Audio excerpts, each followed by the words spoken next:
주님께서 여러분과 함께 요한이 전한 거룩한 복음입니다. 주님이 영광 받으소서. 20장 1절에서 9절의 말씀입니다.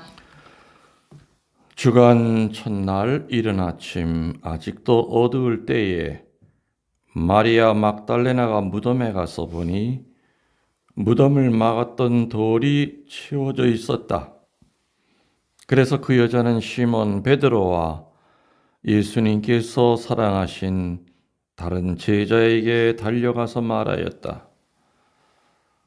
누가 주님을 무덤에서 꺼내갔습니다. 어디에 모셨는지 모르겠습니다. 베드로와 다른 제자는 밖으로 나와 무덤으로 갔다. 두 사람이 함께 달렸는데 다른 제자가 베드로보다 빨리 달려 무덤에 먼저 다다랐다. 그는 몸을 굽혀 아마포가 놓여 있는 것을 보기는 하였지만 안으로 들어가진 않았다. 시몬 베드로가 뒤따라와서 무덤으로 들어가 아마포가 놓여 있는 것을 보았다. 예수님의 얼굴을 쌌던 수건은 아마포와 함께 놓여 있지 않고 따로 한 곳에 개켜져 있었다. 그제야 무덤에 먼저 다다른 다른 제자도 들어갔다. 그리고 보고 믿었다. 사실 그들은 예수님께서 죽은 이들 가운데서 다시 살아나셔야 한다는 성경 말씀을 아직 깨닫지 못하고 있었던 것이다. 주님의 말씀입니다. 그리스도님 청이합니다. 참 예수님, 예수님. 주님의 평화를 빕니다. 아멘. 또 부활 축하드립니다. 감사합니다. 네, 부활 축하드립니다. 오늘 사정이 있어서 본당에서 미사 못하고 계신 분들, 또 이 유튜브 미사 하시는 분들에게도 부활 축하 인사를 드리겠습니다.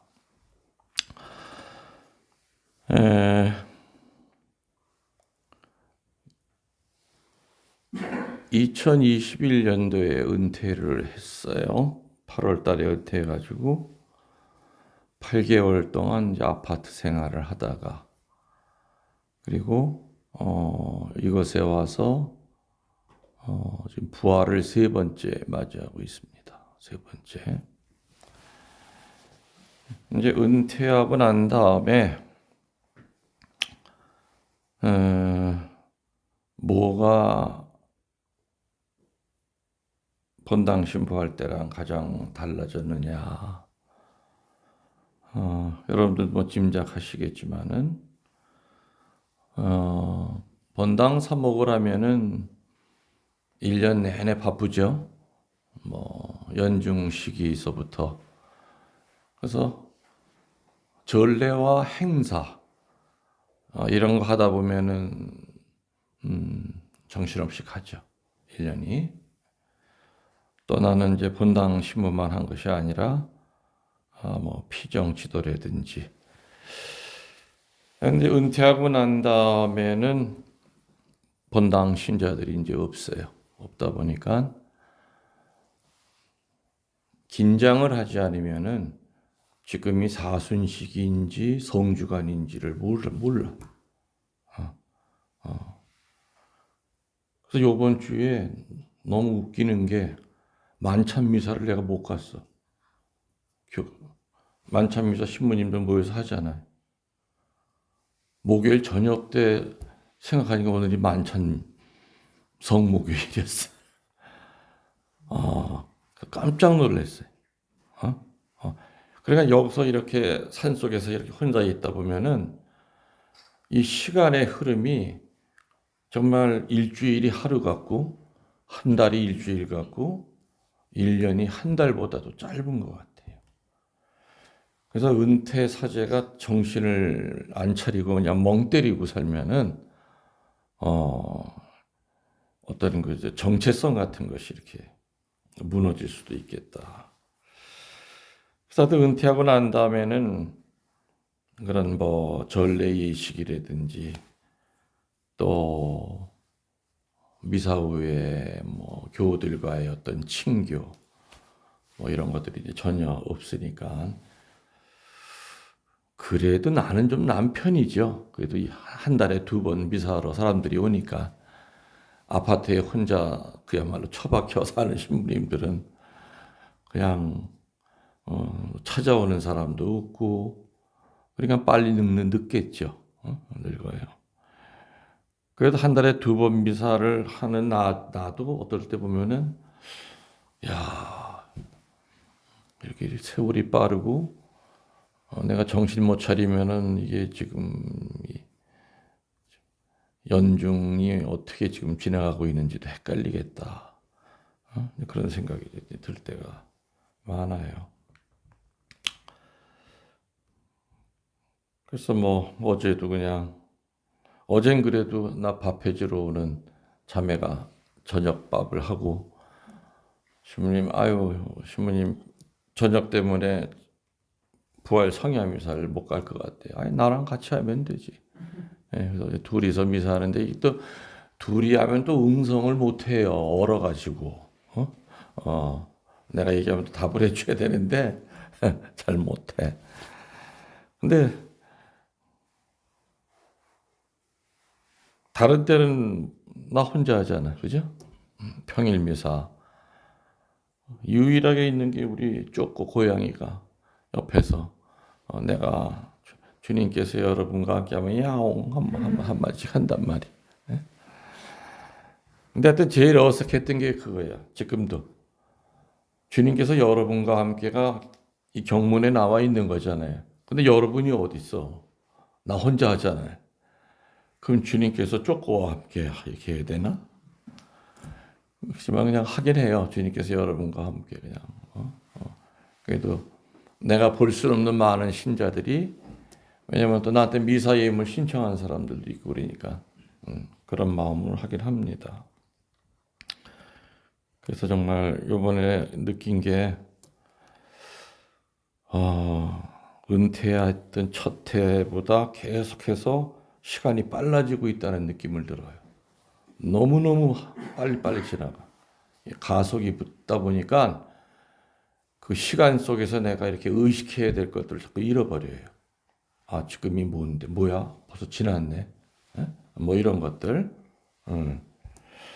그래서 정말 영적인 긴장감이 이렇게 느슨해지는 그런 느낌이 들어서 어제도 한번 내 자신을 좀 더 정신을 바짝 차려야 되겠다. 그런 생각이 좀 듭니다. 여러분들 부활하셨냐고 물으면 뭐라고 대답할 거예요? 안나는 부활했어요? 네? 예, 부활했습니다. 우리 자신이 만만하네. 어떻게 부활하셨어요? 본인이 부활했다는 거를 어떻게 느껴요? 뭘 가지고 느껴요?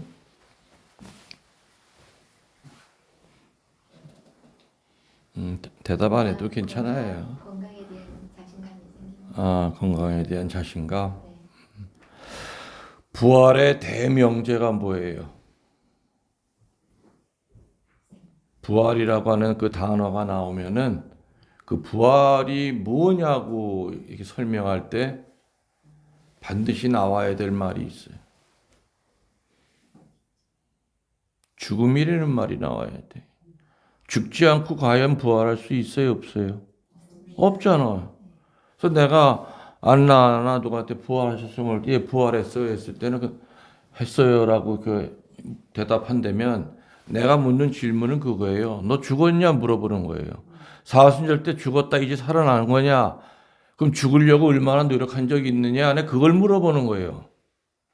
그게 질문의 핵심이에요. 과연 죽지 않고 부활할 수 있을까? 아니죠. 근데 많은 사람이 죽으려고 하지는 않고 부활하고만 싶어 해요. 그렇잖아? 그럼 죽는 게 뭐예요? 우리들이 영적인 죽음도 있고, 그죠? 내 교만을 죽여야 되고, 욕심을 죽여야 되고, 내 입을 죽여야 되고, 함부로 놀리는 입을 죽여야 되고, 죽일 거 너무 많잖아요. 그죠?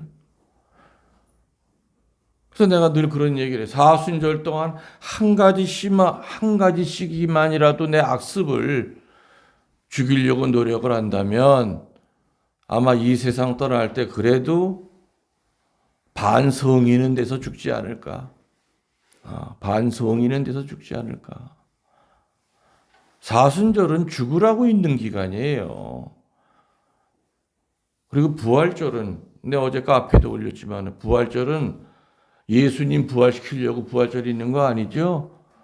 그 양반은 2000년 전에 부활하셨어요. 누가 부활해야 돼요? 우리들이. 그래서 부활절의 축제는 내가 죽었다가 살아난 사람은 부활 축제를 할 자격이 있어. 그러나 죽지 않은 사람, 사순절 때 더 살려고 버둥버둥거리고 더 교만이 하늘로 치솟고 욕심이 하늘로 치솟고 사순절 때보다 어느 때보다도 남 얘기 많이 하고 살았고 뒷담화 많이 치고 그런 사람한테 무슨 부활이에요. 미사 끝나고 본당에서 주는 밥 한 그릇 먹고 축하합니다. 입으로 부활 축하합니다. 부활은 아니잖아요. 그죠? 사람의 나이는 다 다르게 죽어요. 그 죽는 기간 동안에 과연 몇 번이나 내가 진정 부활절을 맞이하고 살았던가를 아마 세상 끝날 때가 우리 하느님 앞에 갈 때가 되면은 묵상을 해야 되지 않을까. 그래서 부활의 대전제는 죽음이에요. 죽어야 돼.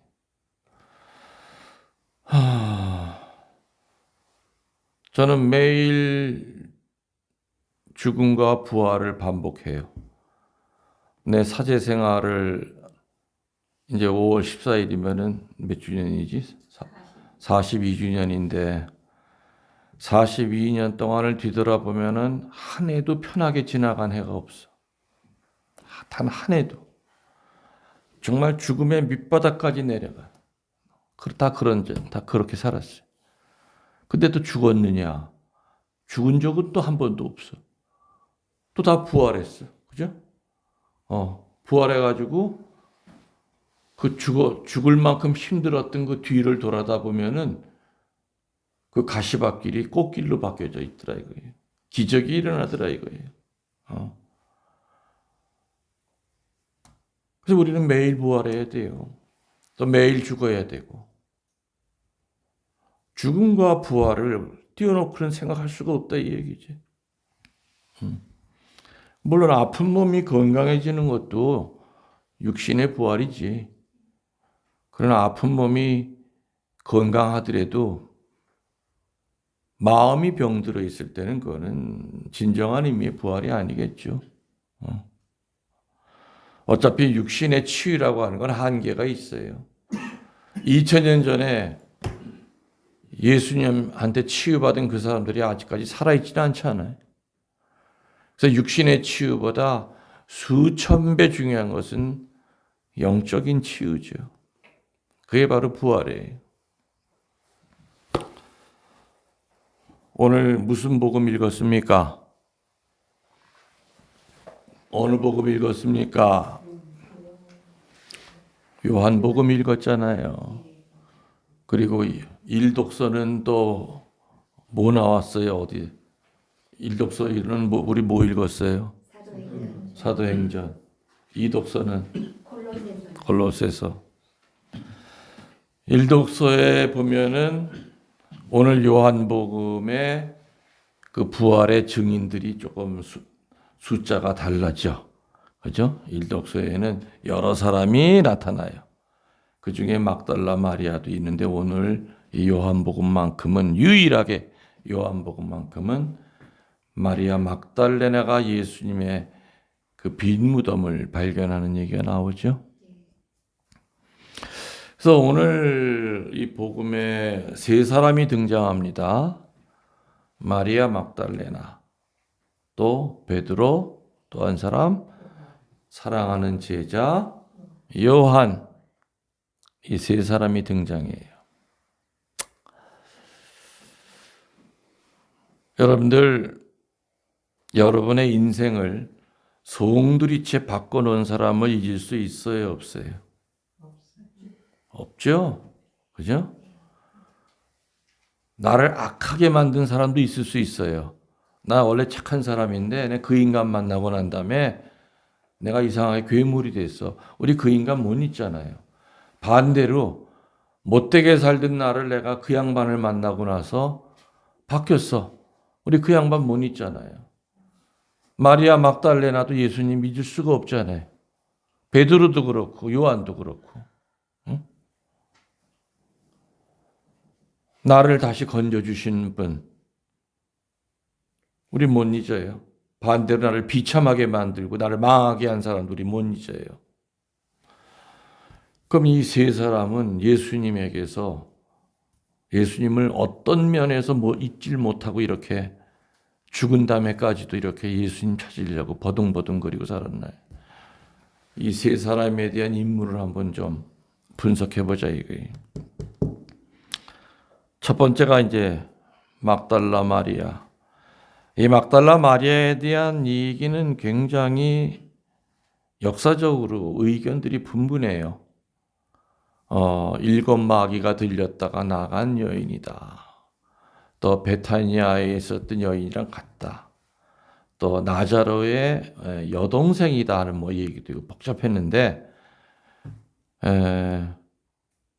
요한 바오로, 그냥 바오로 6세 때부터 이제 좀 정의가 되기 시작하고, 2016년에 프란치스코 교황님이 막달라 마리아의 기념일을 축일로 올려놨어요. 그 얘기 뭐냐면은 사도라고는 이렇게 구체적으로는 얘기 못해도 사도와 비슷한 급이다 그 뜻이에요. 그만큼 막달라 마리아에게 품위가 올라간 거예요. 그래서 옛날에는 사복음서 말고 위경이라는 게 있었죠. 토마복음도 있었는데 또 하나가 뭐냐, 마리아 막달레나 복음이 또 있었어요. 그래서 초대교회 박해 시대까지는 교회가 베드로 사도를 따르는 교회가 있었고 막달라 마리아를 추종하는 그 교회가 나중에 영지주의로 바뀌어요.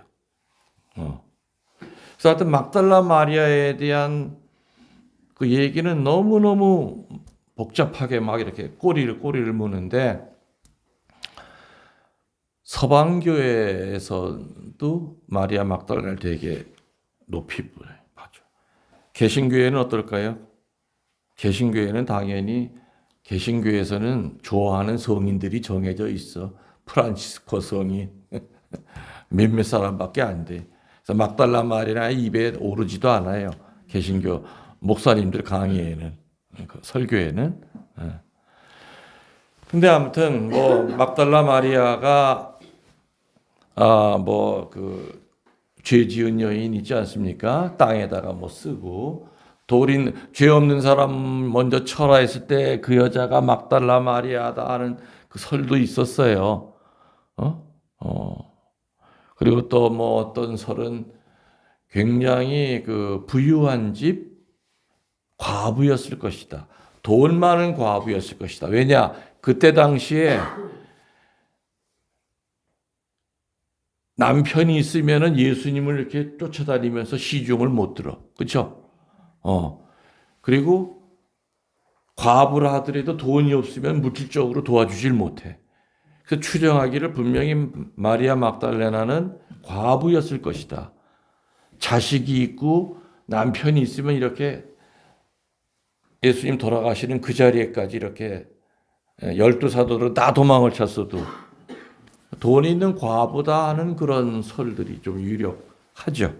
근데 아무튼 중요한 거는 역사적이고 그런 거는 다 정확히 몰라요.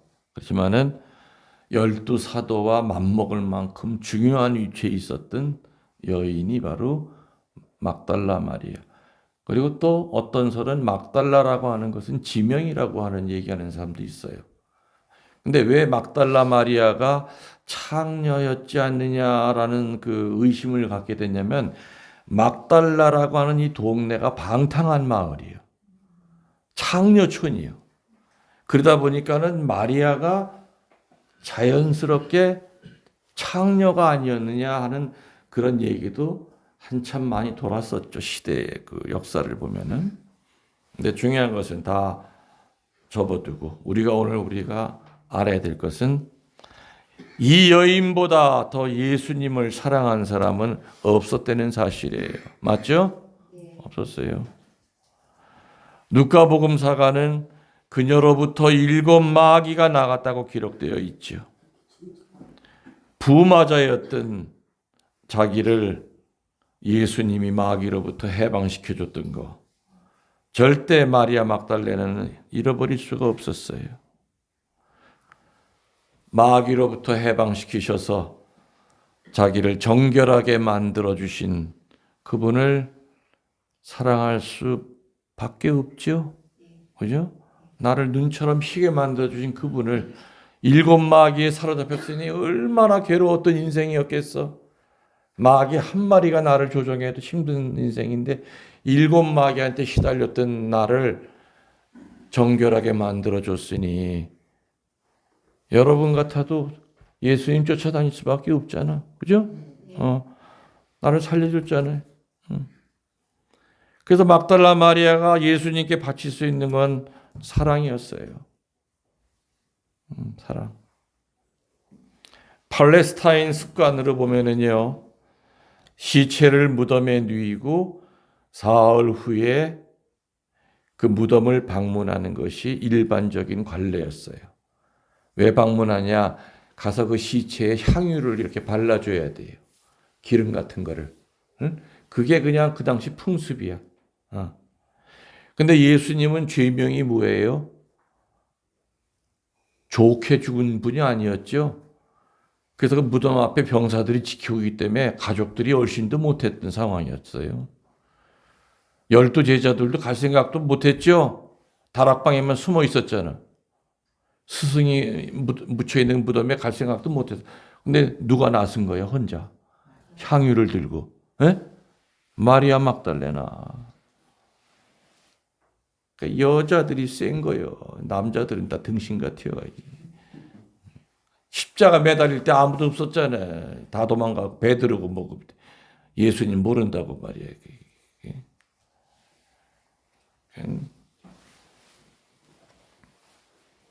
일요일 이른 새벽에 마리아는 무덤에 와보고 깜짝 놀랐어요. 그래서 여담이지만 마리아 막달레나가 향유를 들고 갔기 때문에 향수 만드는 사람의 주보 성녀가 마리아 막달레나예요. 향수라 이런 거 만드는 사람의 주보 성인이 마리아 막달레나예요. 참 교회는 갖다 붙이기도 잘 갖다 붙여요. 근데 깜짝 놀란 이유는 뭐예요? 마리아 막달레나가 무덤에 갔더니 병사들도 없고 안에 들여다보니까 뭐예요? 벼 있어. 그 순간에 마리아 막달레나는 2 가지 가능성을 생각합니다. 첫 번째, 이 유대인들이 예수님을 죽이는 것만으로 직성이 풀리지 않아서 시체까지도 어디다 갖다 버렸나 보다. 이런 생각이 퍼뜩 드는 거예요. 또 한 가지 가능성은 뭘까요? 뭘 생각했을까요? 무덤 속을 뒤져서 귀중한 것을 훔치는 그런 도둑들의 무리들이 그때 많았어. 약탈하는 거죠. 무덤에 이런 여러 가지 금붙이 같은 거. 그 사이 시체까지 끌고 갔나 보다. 도둑놈의 짓이냐 아니면 유대인들의 짓이냐. 막달라 마리아는 그 순간에 생각을 하면서 정신이 나갔겠죠. 멍한 거야. 근데 이 상태를 지금 마리아 막달레나가 혼자 해결할 수 있어요, 없어요? 없잖아. 자기 혼자서는 해결할 수 없는 상태이기 때문에 어떻게 합니까? 누구를 찾아가요? 길을 쓰고 찾아가서 베드로와 요한을 만나죠. 그리고 우리 주님 없어졌다 그래요. 그 두 번째 이제 베드로와 요한의 얘기가 등장이 돼요.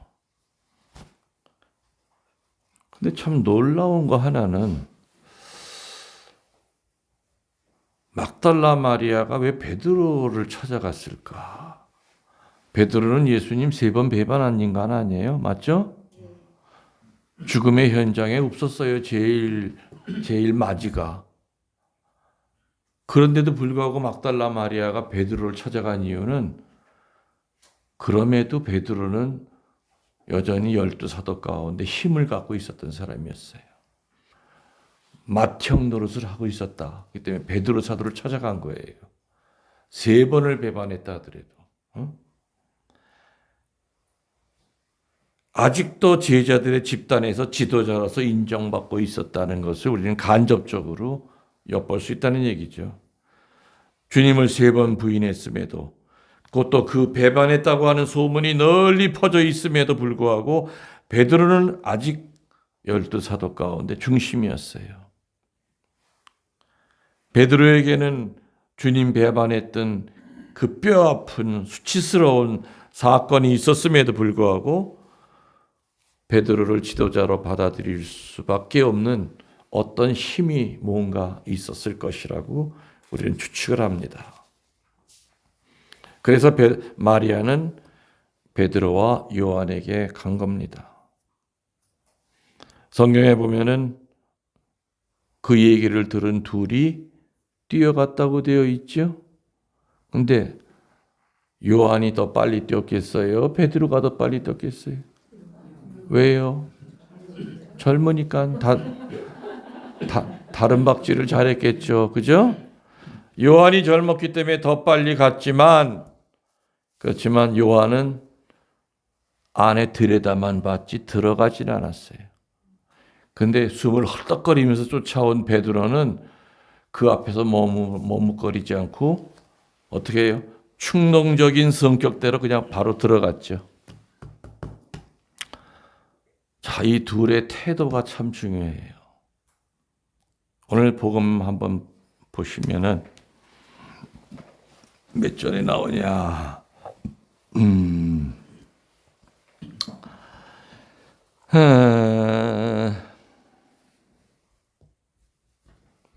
몇 절에 나오냐면요. 베드로 사도가 4절인가? 5절. 5절에 보면요. 그는 몸을 굽혀 아마포가 놓여 있는 것을 6절이네 6절. 시몬 베드로가 뒤따라와서 무덤으로 들어가 아마포가 놓여 있는 것을 보았다. 이렇게 돼 있죠. 보았다라고 돼 있어요.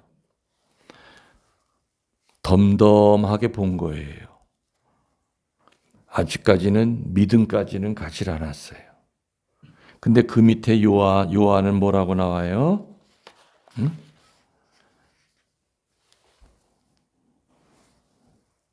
몇 절이에요? 어디 있어? 몇 절이죠? 보고 믿었다가 어디 있죠? 8절. 8절이? 8절에 보면은 그제야 무덤에 다다른 다른 제자도 있었는데 이게 요한이에요. 그리고 보고 see and believe. 보고 믿었다라고 돼 있어요. 베드로는 그냥 보기만 했어요. 그죠? 그 후에 아마포가 놓여 있는 것을 보았다고 돼 있지만은 요한은 보고 끝난 것이 아니라 믿었다. 보는 건 지성이에요. 그리고 믿는 건 의지예요. 지성과 의지. 그래서 신앙은 보는 것이 아니에요. 믿는 거예요. 성당에 가서 십자가만 바라본다고 그 사람이 신앙이 있는 사람 아니에요. 집집마다 십자가가 다 걸려 있다고 저 사람이 신앙이 있다고 우리는 판단 못해요. 신앙은 보는 게 아니라 믿는 거예요. 요한은 보고 믿었지만 베드로는 그냥 봤어요. 덤덤하게 봤어요. 뭐야 이거 진짜 없네? 근데 요한은 그 순간에 예수님이 그 전에 하셨던 말을 떠올린 거야. 난 죽은 후에 사흘 후에 부활하겠다 하는 그 말을 떠올리면서 보고 믿었어요. 신앙은 놀라는 것이 아니죠. 감탄만 하는 것이 아닙니다. 신앙은 믿는 거예요. 자, 근데 참 여기서 내가 예수님 얼굴을 감쌌던 그 수건 있잖아요. 그 수건은 잘 개켜져 있다고 그랬어요.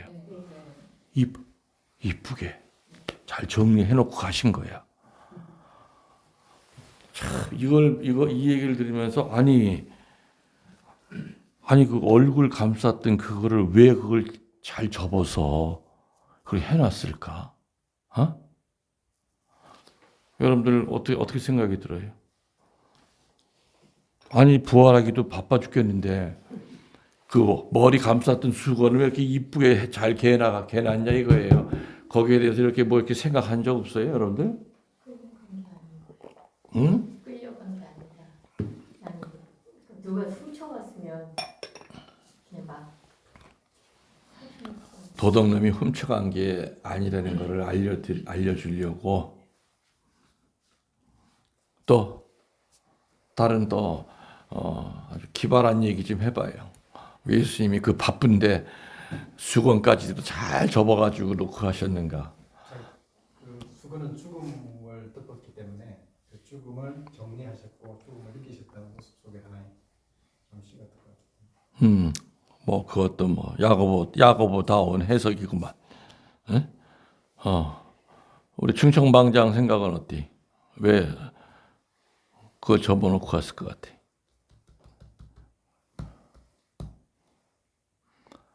얼굴 수건만 접어놨다고 돼 있어요, 그죠?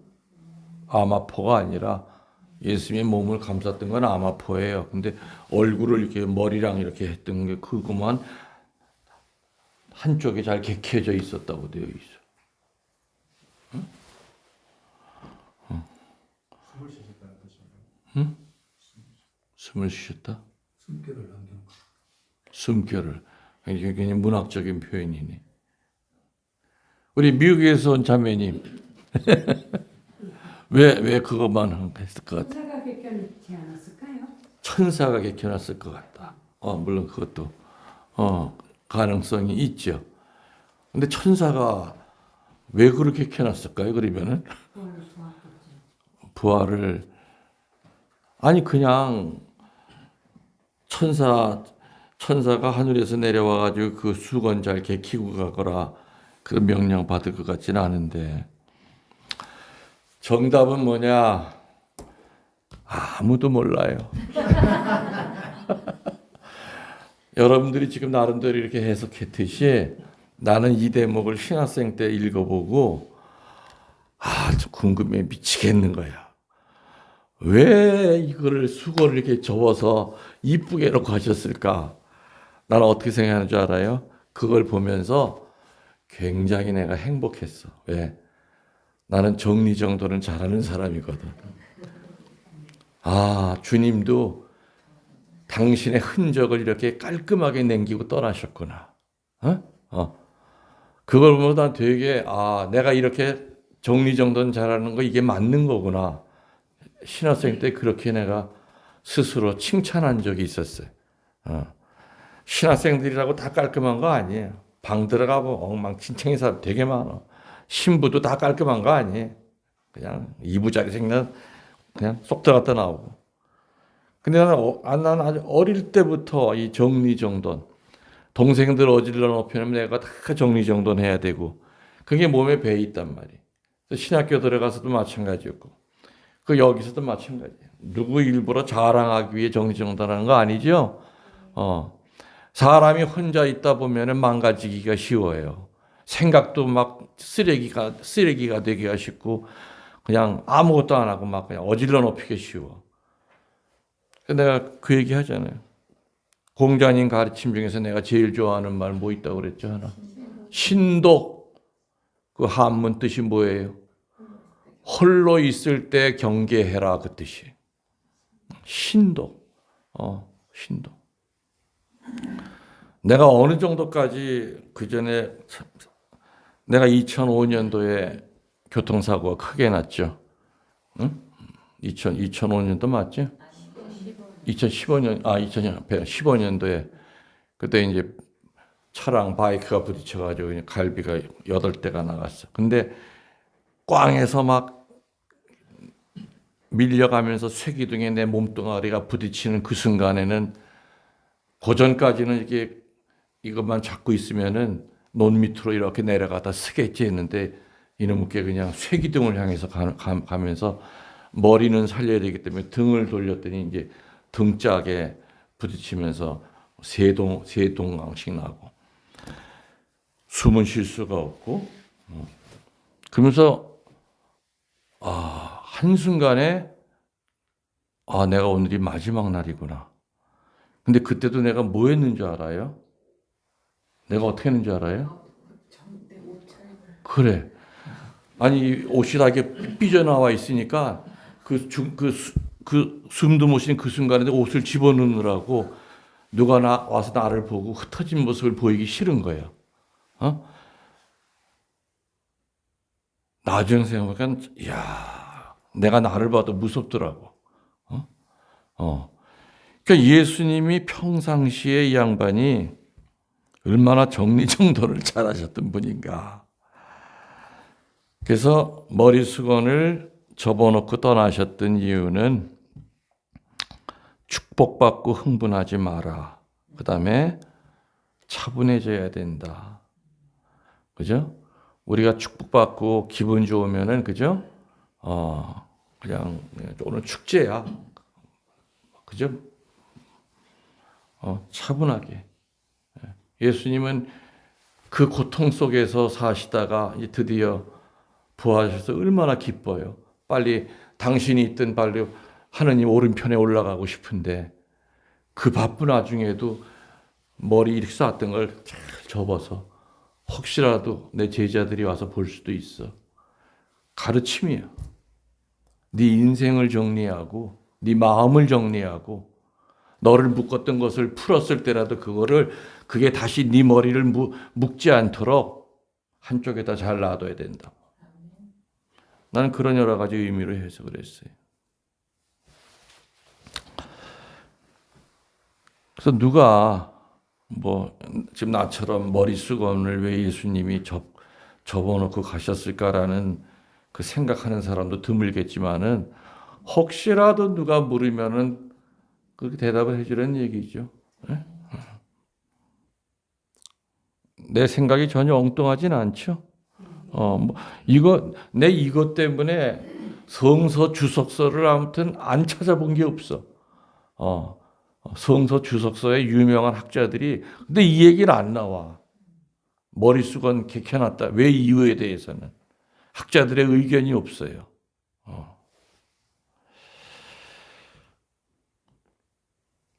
아무튼 반듯하게 접은 대로 있는 모습을 보고 예수님이 그것을 벗어놓고 정리하고 떠나신 것을 믿은 거죠.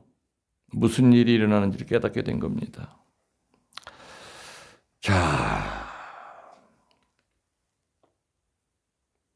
오늘 이 복음의 핵심은 결국에는 뭐냐면은 사랑의 역할이 얼마나 중요하고 내가 누군가를 진심으로 사랑했을 때 어떤 축복을 받는가에 대한 답이 나와 있어요.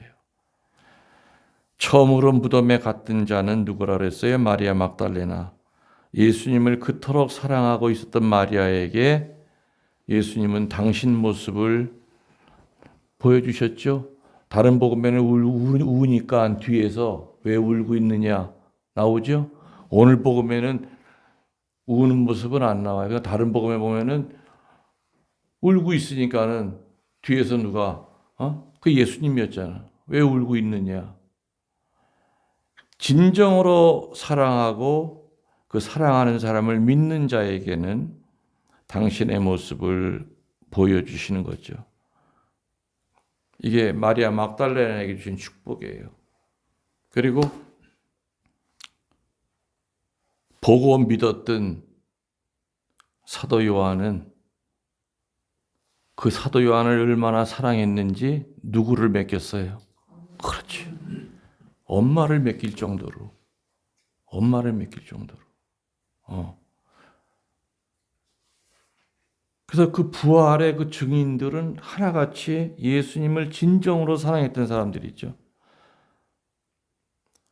그 사랑은 어떤 어려운 것이라도 읽어서 아는 눈과 이해하는 마음을 우리에게 선물로 줘요. 아무리 어려운 거라 하더라도 사랑으로 차 있는 사람은 영적인 눈이 보이고 들을 수 있는 귀가 열려요. 사랑을 갖고 있으면은. 비록 그 사람이 못 배웠어도 치매가 왔어도 전응하라 하더라도 그거를 깨닫게 돼. 그 사랑은 위대한 해석서죠. 지성이 혼미한 상태에 있을 때라도 그 사랑은 진리를 파악을 해요. 연구로서 파악할 수 없을 때에도 사랑은 사물의 뜻을 정확히 파악을 해요. 어떤 청년 화가가 예수님의 그림을 그리고 난 다음에 친구 화가에게 좀 이걸 비평을 좀 해달라. 했더니 뭐라 그랬어요? 자네는 그림을 그리긴 잘 그렸는데 자네는 예수님 사랑하고 있지 않잖아. 때문에 그 사랑이 빠졌어. 아무리 잘 그린 예수님의 그림도 그 화가가 예수님을 사랑한 마음으로 그렸다면은 그게 표시가 나는데 아무리 유명한 화가가 그려도 그 화가가 예수님을 사랑하지 않는 거는 아는 상태에 그렸다고 하는 거는 감동을 못 주죠. 어쩌요?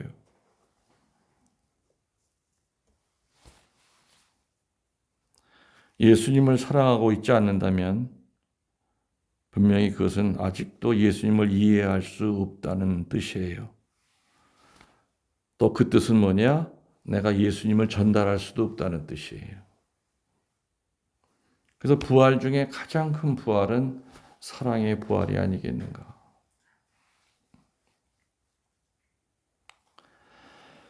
오늘 세 사람 등장한다고 그랬죠. 마리아 막달레나, 베드로, 요한. 마리아 막달레나는 정말 예수님을 사랑했던 여인이. 이단 쪽에서는 베레벨 얘기를 많이 짓거렸죠. 역사에 보면 예수님의 부인이다, 애인이다, 하여튼 마귀 같은 소리 많이 짓거리고 또 그렇게 쓴 책도 있어요. 그렇게 작가들이 그렇게 마귀가 사탄 책도 있고. 근데 그런 건 전부 다 전혀 근거가 없는 얘기고. 예수님은 당신을 진정으로 사랑하는 사람에게 부활한 당신의 첫 모습을 보여줬고요. 또 자기를 진정으로 사랑하는 요한에게 엄마를 맡겼다고 하는 거. 그래서 사랑은 기적을 낳는 겁니다. 그래서 그 후에 마리아 막달레나 요한 이 사람들이 요한은 성모님을 지키기 위해서 죽을 힘을 다했죠. 그리고 거의 100살이 될 때까지 그 많은 나이에 그 초대교회의 그 흥망성쇠를 지켜보면서 분별을 할 수 있도록 요한복음을 쓰고, 그죠? 다 지켜봤어요. 예. 성모님이 승천하는 것까지도 눈으로 본 사람이 누구예요? 사도 요한이에요. 우리 여기 집에도 요한 사도 유해가 있죠? 있어요. 저 끝에 보면은 사복음사가 있잖아요. 마테오, 루카, 마르코, 요한 유해가 그 저 안에 액자 속에 조그만 액자 속 저 끝에 다 있잖아요. 사복음 거기 요한 사도 유해가 있잖아요.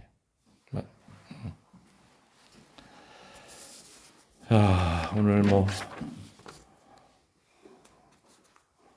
강론은 부활 특강식으로 이렇게 했기 때문에 전반적으로 오늘 부활에 대한 거 의미 생각하고 여러분들이 잊지 말아야 될 거 아까 처음에 내가 던진 질문 저 부활했습니다라고 자신 있게 말하려면은 죽은 적이 있었던가를 생각해야 돼.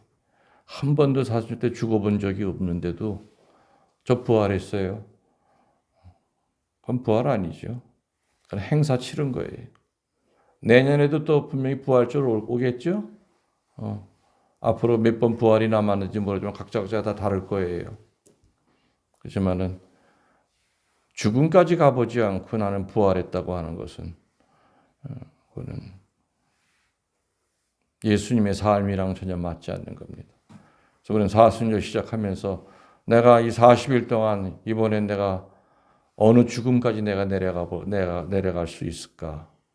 내가 반드시 내가 죽여야 된다. 내 악습을 죽여야 된다.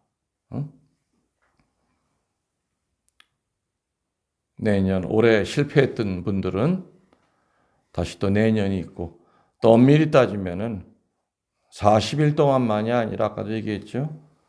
우리 매일매일이 죽음과 부활이 반복이 돼요. 저도 하루하루 은퇴 사제로 살면서 늘 죽음을 묵상하고 꽃이 폈다 지는 거를 보면서도 죽음이 생각이 나고 그런 메시지를 받고 삽니다. 또 부활을 하죠. 그래서 새들이 집 짓는 것 봐도 이쁘고 꽃이 피는 것 봐도 저렇게 이쁘고, 그래서 우리는 부활하기 위해서 죽어야 된다는 거 명심하도록 합시다. 우리의 신앙을 고백하겠습니다. 전능하신 천주 성부 천지의 창조주를